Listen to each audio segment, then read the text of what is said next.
In this week's episode, our adventures begin at the 1880 Old Town, located in Belvidere, South Dakota. So come along and join us as we tour this grand old West town and see how the West once was.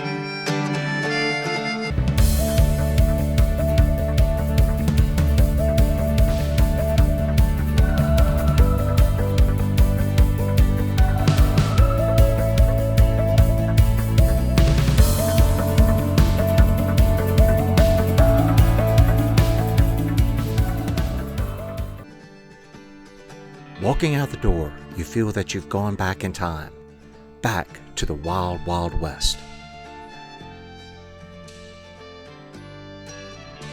You would almost think that this sign knew where we had been and where we planned to go.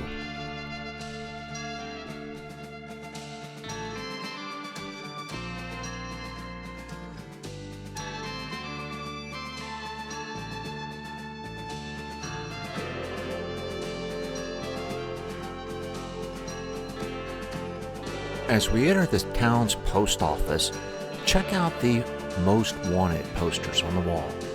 Does this one look familiar? Well, here's a hint. Dances with Wolves.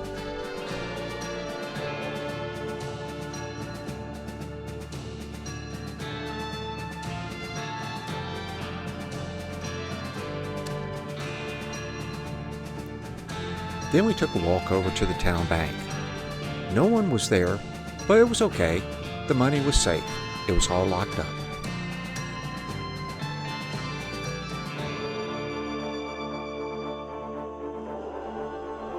Over in the saddle shop, it was more than just saddles that the vendor worked on. Look, they worked on boots and belts and probably anything else that was leather at the time. You could almost visualize someone coming in to have their watch or their jewelry fixed at this repair shop.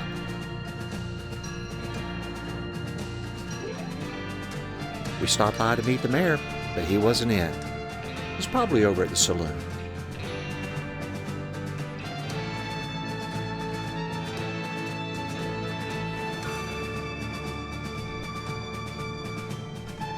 We found the town theater, and much to our surprise, it wasn't empty.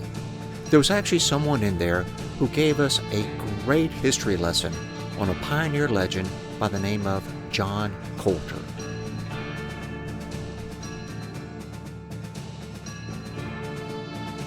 As we made our way down the boardwalk, we came across the Emporium.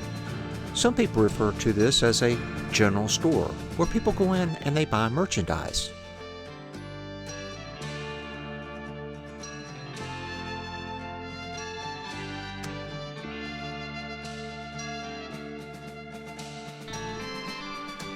Once again, can you visualize someone coming in and buying merchandise at this general store, at this Emporium?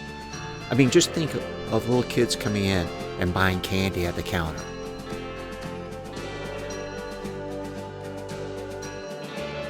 What we found unique and pretty cool about this was that there were some stairs. We followed the stairs up.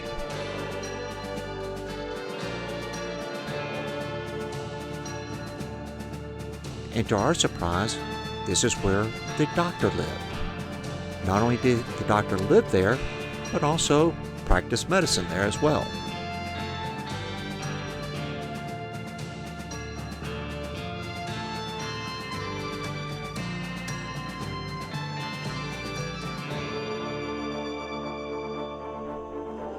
Then we made our way down to the marshal's office, and to our surprise, he wasn't in either. He must be joining the mayor over at the saloon.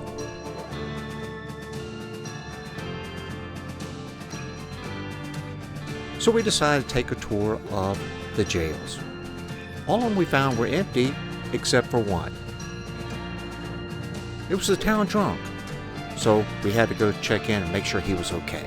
And he was fine.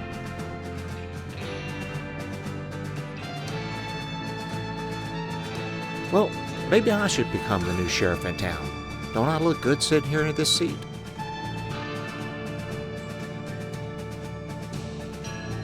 We made our way past the town hotel on our way to the saloon hoping to find the mayor and the sheriff. But we've never been in a saloon before, so this is going to be a new experience for us.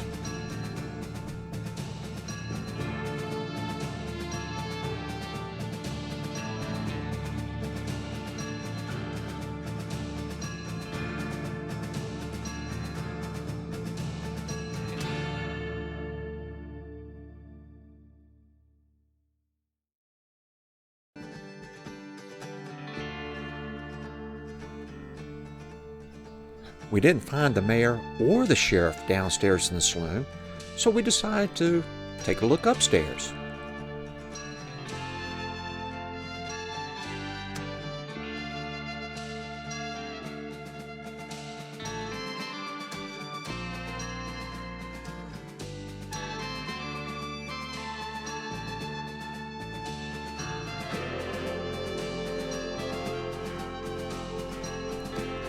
Much to our pleasant surprise, neither the mayor or the sheriff was upstairs. Well, we're getting pretty thirsty, so we decided to make our way downstairs and have us a drink at the bar. We had to come here and have a drink. Yeah, sarsaparilla. Yes. Orange cream. Cheers.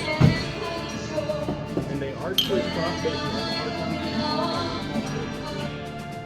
Here's a fun fact. All of these buildings are original to the era of the late 1800s and was relocated to this site from different areas throughout South Dakota to include this beautiful church at the end of town.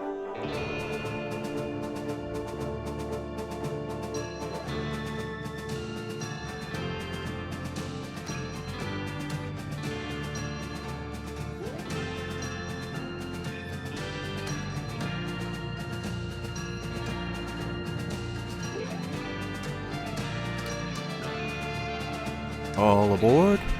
Our next destination was over to the train station.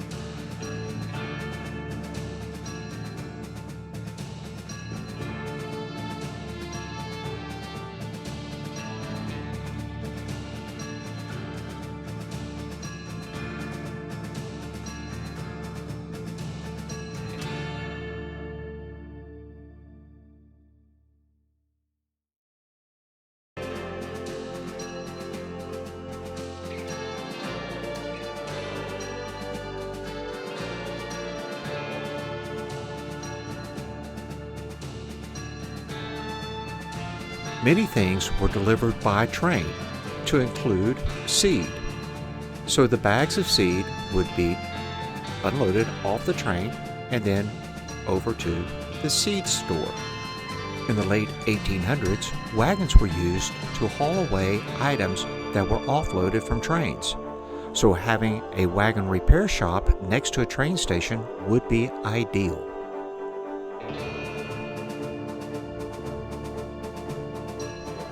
Just like in modern times, where you have garages to be able to store vehicles, back then you needed a place to be able to store wagons.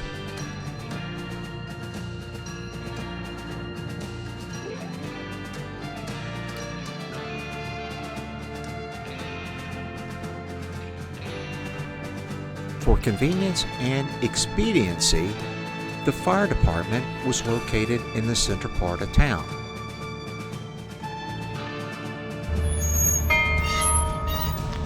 When the fire bell was rang, it could clearly be heard all over town. One-room schoolhouses were quite common, where students from grades 1st all the way through 12th would be educated together.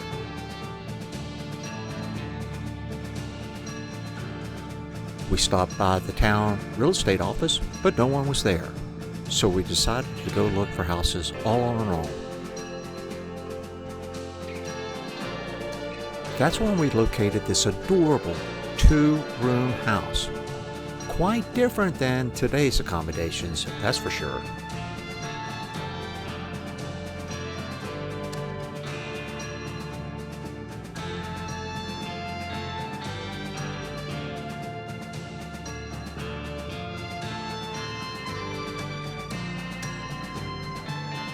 Around the corner, we located the print shop, typically used for newspapers, flyers, or pretty much anything else that need to be printed.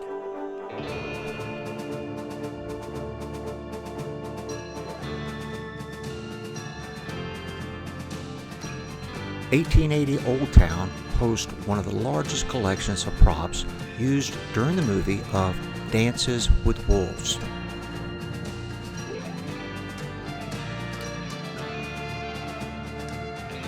Here are two of the wagons used during the movie. Can you recall the scene that they were used in? Upstairs above the gift shop is one of the largest collections of memorabilia as well as continued amount of props used during the movie Dances with Wolves.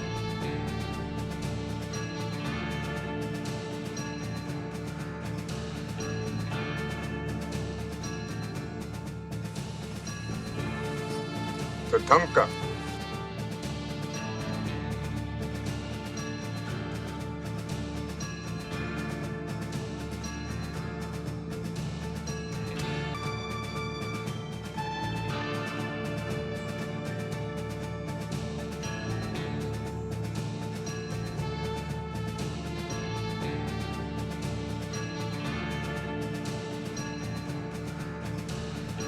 We couldn't pass up the opportunity to grab a bite to eat at the train cars that had been converted over to a restaurant. Face it, how many of us have ever ate aboard a train? Well, now we have.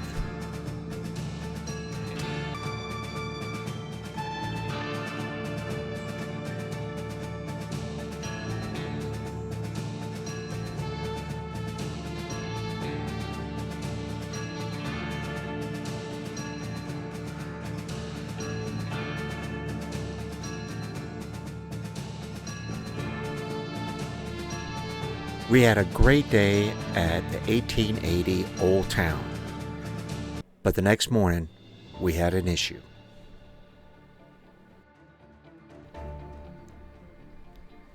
At first, I thought it was from the rain from the night before, but in looking at it, I realized that the water was coming from the bathroom. There are three places where a bathroom can leak at. One would be the sink, the next would be a toilet, the third would be a shower. We had to track it down and find out where the water was coming from. So we first started with the sink.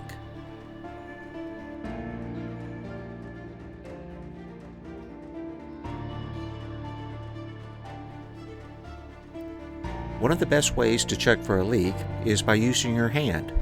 By rubbing your hand over the pipes, if there's no water, that means that there are no leaks.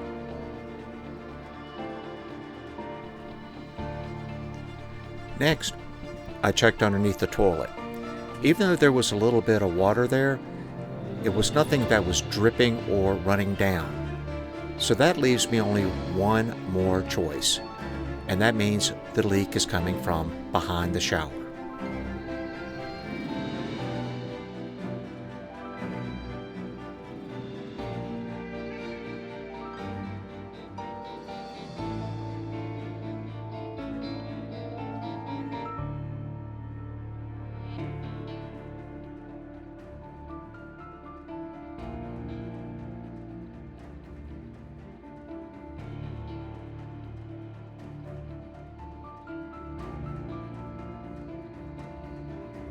Great news. Found where the leak is at. Took some tracking, but I found it. That's the good news. The bad news, it's in the worst of places to get to, and that's behind the shower wall. There's literally about this much space behind the shower wall to work with. And the leak is coming at a T. I don't think it's the T is the problem. I think it's the clamp that holds the hoses onto the T is the problem. You see, you have a cold water line that runs underneath the shower, and when it comes into that wall, there's a T. At this T, that one line is going to go up to the shower head or to the shower faucet. It's going to go up there. The other one's going to come around behind the toilet. Was able to kind of isolate which one is leaking, or is all three of them leaking. Well, it seems to me at this point that the one going up to the shower is fine. Couldn't really tell though if the cold water line coming into the T or the line coming out to round by the toilet is leaking. Well, Tiffin, they do some quality work. They really do. I can't knock them for that, because the hoses that they use in here are probably the highest gauge hose that you could possibly use for your water lines. So that's a good thing. The problem with those type of hoses though is that the clamp they use are called PEX clamps. They're not the regular hose clamps where you can put a screwdriver or a little socket on there and tighten them up. They're not designed for that. These PEX clamps, what they do is they're round, and there's like this little nipple that goes on, that's on the top of it, and you use this to stick it on there and clamp it down. This, by the way, is pretty expensive. This is a PEX clamp tool, whatever. I picked this up a couple years back. I needed it for something, I forget what it was, but it was sitting in my garage, and I said, you know, I'm gonna go ahead and throw this in my tool bag, because I know that we have PEX clamps on the RV, and hopefully never to use it, but I'm glad I brought it with me, because the one line coming in from the underneath the shower floor, underneath it, the cold water line in, I was able to get my tool on there because of the angle of it and clamp it down and just make sure it's good and tight. The one though coming from the T around to the toilet, I know it's leaking. You can actually see the water seeping out from underneath it. So what I'm going to do is I'm going to use my tool to try to clamp it. Well, actually I did. I tried to do it. The problem is you see the width of this? Look at the width. It's actually wider than the width of the actual shower wall. And you can't turn it because the hose, these clamps, have to be tightened a certain way. You can't tighten it sideways. You can't do that. It's got to be tightened like this. So this tool here has to do like this. Well, that particular hose clamp actually faces between the wall like this. So when you get this on there, you can get it and you can go once, but that's about it. You can't, you can get it like, I have to do this. I have to kind of push this together a little bit to get it onto it. But then when it does like this, it hits the wall and there's nothing I can do. So I tightened up the clamp that's coming from the cold water into the T, and it's as tight as it's gonna get. So I've got to figure out a way to be able to get this tool to fit that other clamp. So what I thought about doing is that when I get it like this, what seems to be hitting is really these. They seem to be hitting.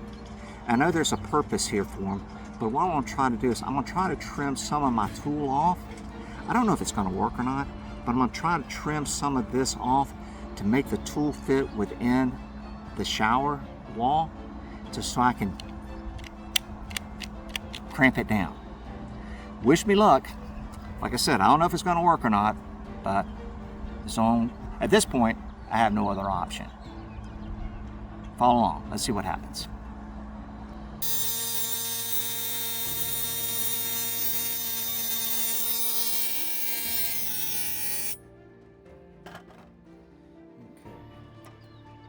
Got that off.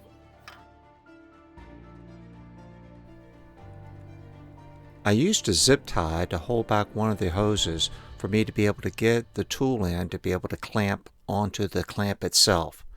Now let's see if it worked.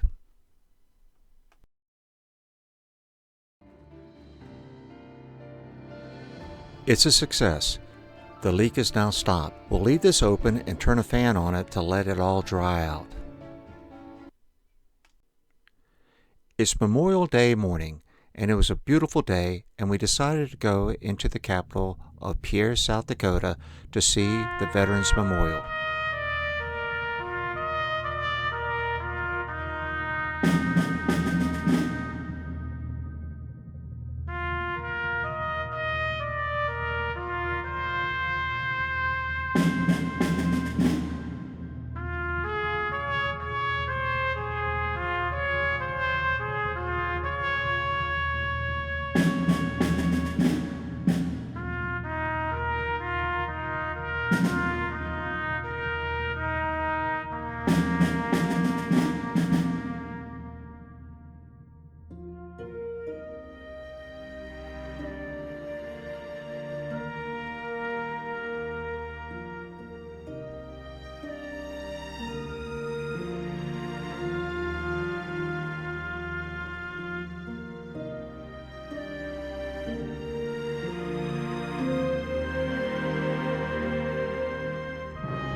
To cap off Memorial Day, as we were leaving the Capitol building, there was a gentleman that came up with a trumpet.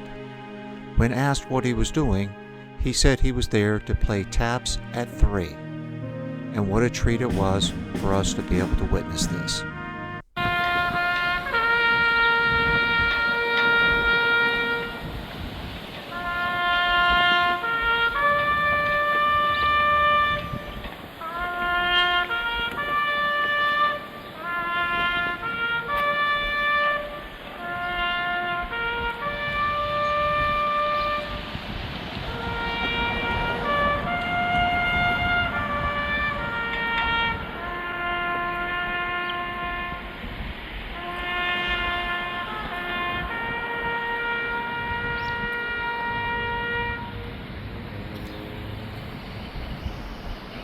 Sari and I both want to take this time to thank those who have paid the ultimate sacrifice for all of our freedom. Stay tuned to next week's episode where we boondock on the wall and visit Badlands National Park. Thanks for watching. Don't forget to hit the like button, share, and subscribe, and we will see you down the road. I'm Sari. I'm John. Our Ventures Today.